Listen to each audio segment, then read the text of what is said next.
Good morning, students. Welcome back to NBG AI English class. Today we are going to read chapter number 3, The Midnight Visitor, in your book Footprints Without Feet. So this story is about Ozable, who is a secret agent and expecting to get a very important report. Another secret agent, Max, he tries to threaten him and get the report from him. So let's see whether Ozable surrenders the report or he gets defeated Max. Ozable did not fit any description of a secret agent Fowler had ever read. So here another person, Fowler, is there, who finds Ozable not a perfect agent. Following him down the musty corridor of a gloomy French hotel. So he is following him in a musty corridor in French where Ozable had a room. So Ozable had a room in a French hotel which was very gloomy, very dirty. Fowler felt let down. Fowler felt very disgusting. It was a small room on the sixth and top floor, and sacrally a setting for a romantic adventure. So that room did not look like for a secret agent. It was looking like adventurous place. Ozable was, for the one thing, fat, very fat. So you can find in the book that Ozable was very fat, and then there was his accent.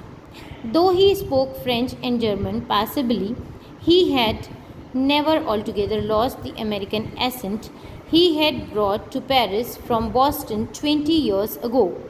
So here we are talking about his personality and language. He was very fat and he had good accent of speaking. He could speak French, German, and also he could speak American very well, which he learned 20 years ago. You are disappointed, Ozable said wheezily over his shoulder. You were told that I was a secret agent, a spy, dealing in espionage and danger. You wish to meet me because you are a writer, young and romantic. You envoy mysterious figures in the night, the crack of pistols, drugs in the wine. So here, as you can see, Fowler was a writer. So here, Ozable is telling him that you are disappointed. Why? Ozable said this because he was informed. Here, you is used for Fowler. Fowler was informed that Ozable is a secret agent and he is dealing in a danger. So, Fowler wished to meet him just because he wanted to write about some mysterious figures and crack of pistols and drugs of wine. But here he was totally disappointed. Instead, you have spent a dull evening in a French music hall with a sloppy fat man who, instead of having messages slipped into his hand by dark-eyed beauties, gets only a prosaic telephone call making an appointment in his room. You have been bored. The fat man chuckled to himself as he unlocked the door of his room and stood aside to let his frustrated guest enter. So he said again, instead of getting all this information, crack of pistol and basically drugs and wine details, he had to spend a very bored evening in French music hall with a fatty man. So here fatty man is used for Ozable. Instead of having messages, Ozable was having a good evening in that hall. You have been bored, the fat man chuckled. He laughed and said you have got bored, and then he opened the door of his room. You are disillusioned, Ozable told him. So he said that you are disillusioned. Illusion is Brahm. But take cheer, my young friend. Presently you will see a paper, a quite important paper for which several men and women have risked their life. Come to me. Some day soon the paper may well affect the course of history. In that thought is drama, is there not?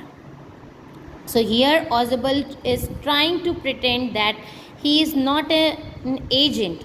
He will show him a paper which is very important and for which many people have risked their life who came to Ozable. Someday that paper will be a very important cause of history, and he thought, you feel is it like drama or not? who is trying to divert him, showing it as a drama. As he spoke, Ozable closed the door behind him. Then he switched on the light.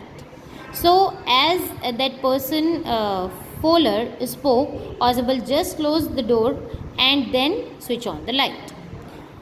And as the light came on, Fowler and his first authentic thrill of the day.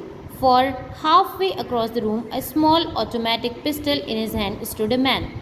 So, as Ozable turned on the light, Fowler found that there was a person who was holding a pistol in his hand. Ozable blinked a few times. Max, he wheezed. He shouted, Max, you gave me quite a start. I thought you were in Berlin. What are you doing here in my room?